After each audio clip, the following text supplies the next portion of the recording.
Hi friends, welcome to my channel. இந்த வீடியோவில் என்ன பார்க்க போகிறோன்னா, ஒரு சூப்பரான கல்யாண வீட்டில் தர மாதிரியே அதே டேஸ்ட்டில் ஒரு வத்த குழம்பு பண்ணலாம். வாங்க வீடியோக்குள்ளே போகலாம்.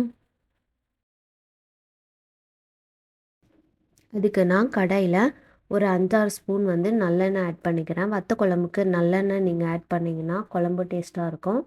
5-6 ஸ்பூன் நான் இப்போ ஆட் பண்ணிக்கிறேன்.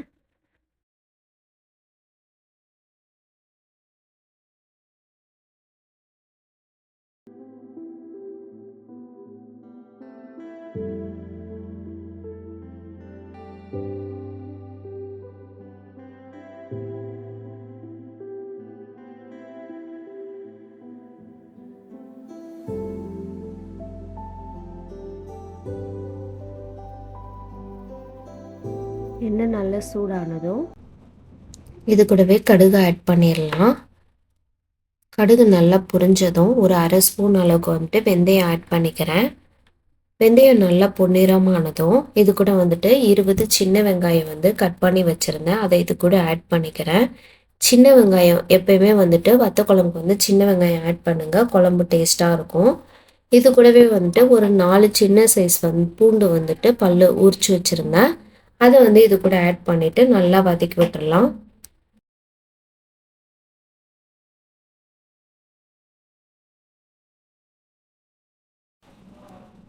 அதுக்கப்புறம் ஒரு கொத்து கருவேப்பிலை ஆட் பண்ணிக்கிறேன், அதையும் நல்லா சேர்த்து வதக்கி விட்டுக்கலாம்.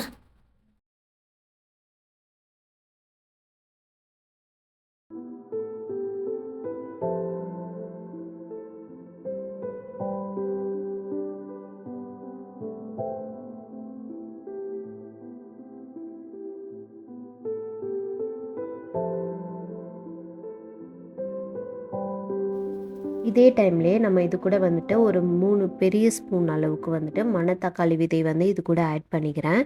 இது சூப்பர் மார்க்கெட்லேயே கிடைக்கும். மணத்தக்காளி விதைன்னு போட்டிருக்கோம், அதை வாங்கிக்கோங்க. மணத்தக்காளி விதை இப்போ ஆட் பண்ணிவிட்டு நல்லா வதக்கி விடுங்க.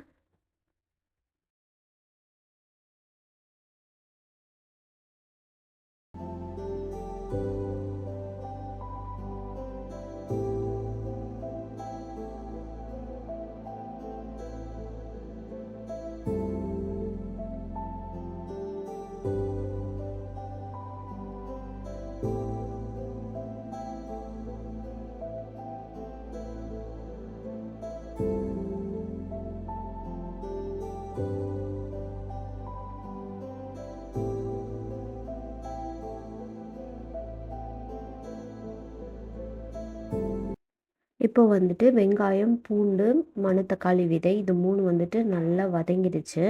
இந்த டைமில் நான் தக்காளி 2 ஸ்மால் சைஸ் தக்காளி பேஸ்ட்டாக அரைச்சி வச்சுருக்கிறேன், அதை இது கூட ஆட் பண்ணிக்கலாம்.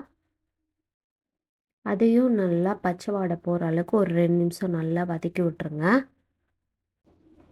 இதில் புளி ஆட் பண்ணுறதுனால நம்ம தக்காளி கம்மியாக தான் ஆட் பண்ணியிருக்கோம். அப்படி ஆட் பண்ணோன்னா குழம்பு டேஸ்ட்டாக கிடைக்கும்.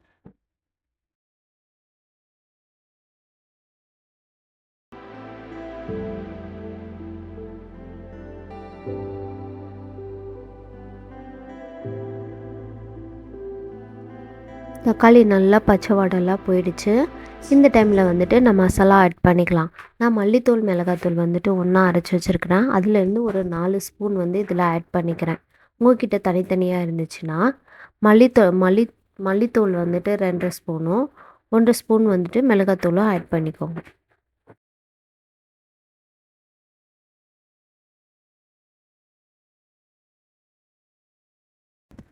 மல்லித்தூள், மிளகாத்தூள் சேர்த்துட்டேன். இது எண்ணெயிலேயே ஒரு 2 நிமிஷம் அளவுக்கு அது பச்சை வாடை போகிற அளவுக்கு நம்ம நல்லா வதக்கி விட்டுறலாம். அதுக்கப்புறம் புளி தண்ணி சேர்த்திங்கன்னா குழம்பு டேஸ்ட்டாக இருக்கும்.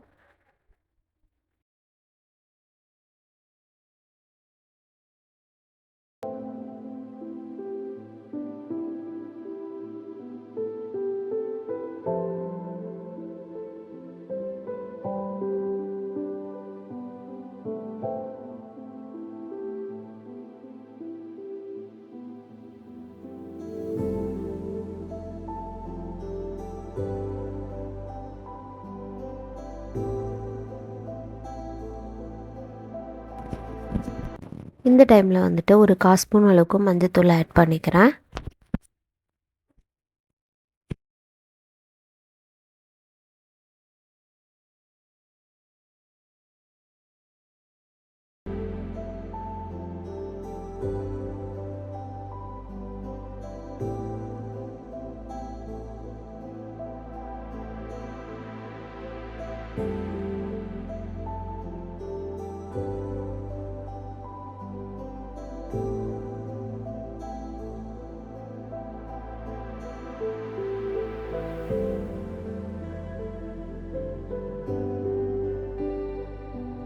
மசால் வாடை எல்லாம் நல்லா போயிடுச்சு. இப்போ வந்துட்டு ஒரு லெமன் சைஸ் புளி வந்துட்டு கொஞ்சோண்டு தண்ணி ஊற்றி நல்லா கட்டியாக கரைச்சி வச்சுருந்தேன். அதை வந்து இது கூட ஆட் பண்ணிக்கலாம்.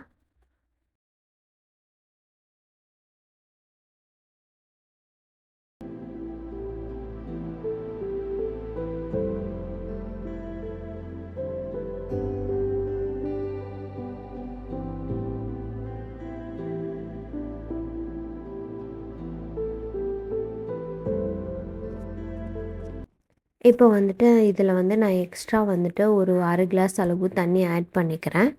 ஆட் பண்ணிவிட்டு நல்லா கலந்து விட்டுருங்க.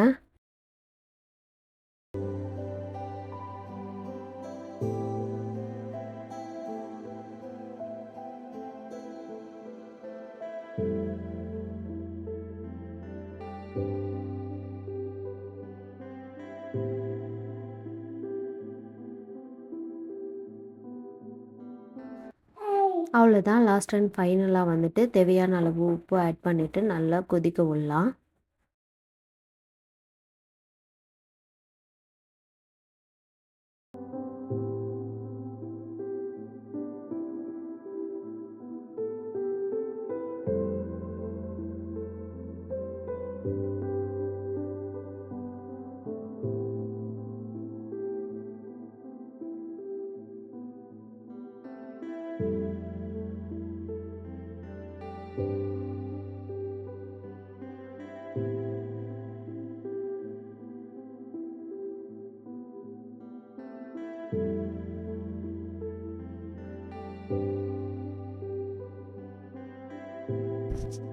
அவ்வளோதான். அதுக்கப்புறம் லாஸ்ட்டாக வந்துட்டு ஒரு 1/2 ஸ்பூன் வந்துட்டு நாட்டு சர்க்கரை ஆட் பண்ணிக்கிறேன். ஏன்னா அதில் வந்துட்டு லைட்டாக கசப்பு தன்மை இருக்கும். அதை வந்து பேலன்ஸ் பண்ணுறதுக்காக இதை ஆட் பண்ணிக்கலாம். அதை ஆட் பண்ணிவிட்டு ஒரு 2 மினிட்ஸில் வந்துட்டு நம்ம ஸ்டவ் ஆஃப் பண்ணிடலாம்.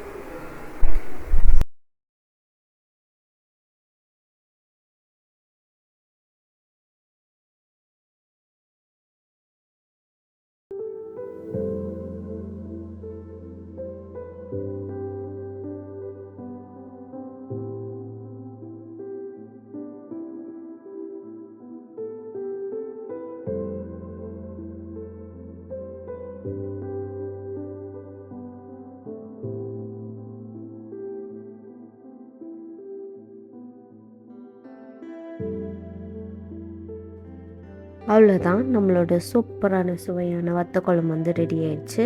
கல்யாண வீட்டில் செய்கிற மாதிரி அதே டேஸ்ட்டில் இருக்கும். கண்டிப்பாக ட்ரை பண்ணி பாருங்கள். ட்ரை பண்ணி பார்த்துட்டு எப்படி வந்துச்சு சொல்லிட்டு கமெண்ட் பண்ணுங்கள். வீடியோ பிடிச்சிருந்தா லைக் பண்ணுங்கள், சப்ஸ்கிரைப் பண்ணுங்கள். Thank you all.